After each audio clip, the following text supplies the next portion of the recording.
Bienvenidos a Aprendiendo en Casa con la maestra Leti.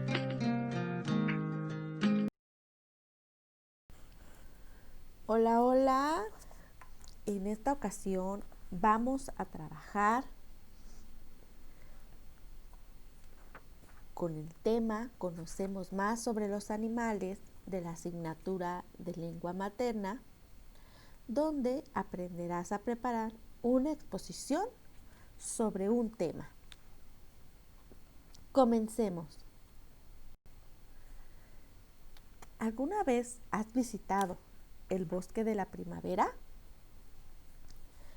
¿Sabes qué animales viven en el bosque de la primavera?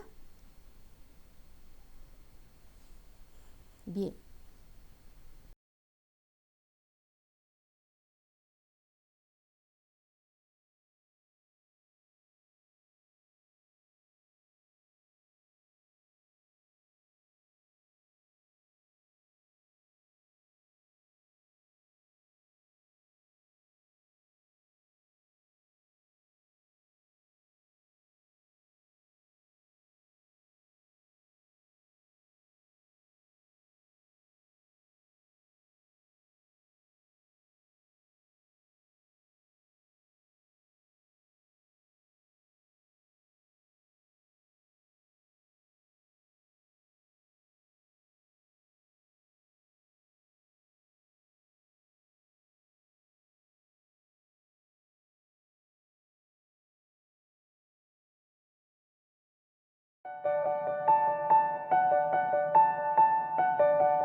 Una vez que hayas elaborado tus preguntas, comenzaremos con la actividad 2. Investigamos en nuestra comunidad. Es necesario que revises las preguntas que escribiste para que estén correctas. Escríbelas en tu libro. Después, entrevistarás a un familiar o a una persona que sepa sobre el tema y le harás las preguntas. Cada respuesta que te dé, tú la anotarás en tu cuaderno.